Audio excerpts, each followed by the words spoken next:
Hello and welcome back to Georgia Sight's online tatting classes. This is part 1 of the tat-along. The previous video was just getting you summarized into the tools and the supplies that you're going to need for this pattern. This is the actual pattern.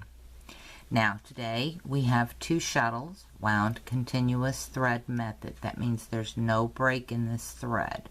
No ends to tie in. And the pattern says for the first ring right here, okay, 2 double stitches separated by 3 picots. These hash marks are picots, okay. The pattern also says 2 shuttles wound continuous thread, shuttle 1 10 yards, shuttle 2 8 yards. Now I'm going to tell you rule of thumb. That is how many yards she used for this pattern. However, her tension could either be tighter or looser than ours. So, food for thought. When you're doing a pattern and it has it listed on there, unless it's a really, really super small pattern, fill up 2 shuttles. Trust me on this. Just fill them up, because if your tension is off even a hair from hers, you're going to run out of thread. Okay, so just fill them up max and go to town. Okay? So, there you go. Rule of thumb. But she says on the pattern how much thread she used, but her tension, like I said, could be different. Now, the first thing we're going to do is we're going to work this segment here in this video. Okay? And we're going to follow her instructions. So, ring 1 is right here. Now, this pattern follows right to left. You'll see how come that happens, okay, as we get into the pattern. Most patterns left to right, like you're reading a book. This one is right to left. Okay, so let's do this first ring. It's 3 picots separated by 2, and one of the notations she made was be mindful of our picots, and here is why. If your picots are too long at the join, you're going to have a pucker. If your picots are too small, it's going to tighten it up. Okay, so you want to be mindful of your joining picots. You want to be mindful that all these picots that are showing are even. Okay, so that's what she means, be mindful.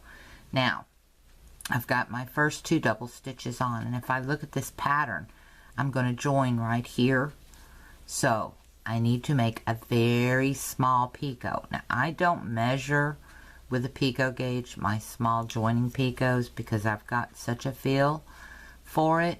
So for new tatters, use the picot gauge, the small one. Okay, now for this picot right here, we're going to use that picot gauge. The way you do it is you lay it in your hand. The thread wrapped around your hand is on the back side. The thread you're using with the shuttle is on the front. Do your first double stitch, pull your picot gauge out, and then close that up, and you have your first picot gauged picot. Okay, then we're going to put the second one in. Now we have another picot to put in, and it's going to be a joining picot because it all joins together to make the star. So we want another small picot here. That's why the diagram makes it so nice on this pattern, because you know where your joins are going to be. Once we do that, we've got our ring finished. Drop our shuttle, let the twist come out. Okay, then close our ring. That will keep you from getting it all hinked up there at the base. When you close your ring, pull it down to close it so you get a tight close on that ring. The next part is our chain. We're going to chain 2 and then have a picot, chain 2 more, and then reverse our work. Okay, if I can get this to work right, there we go. Tighten up this shuttle.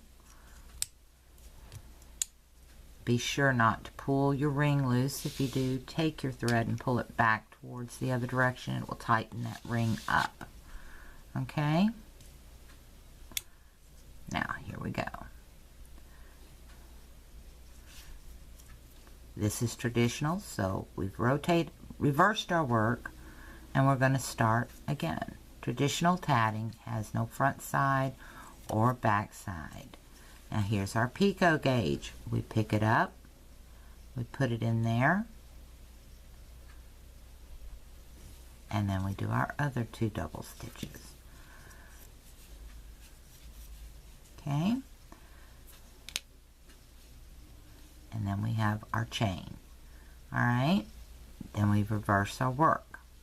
Okay, now right here I have a little gaposis problem. I can take that out and straighten it out, but you want to continue until you get to ring 4.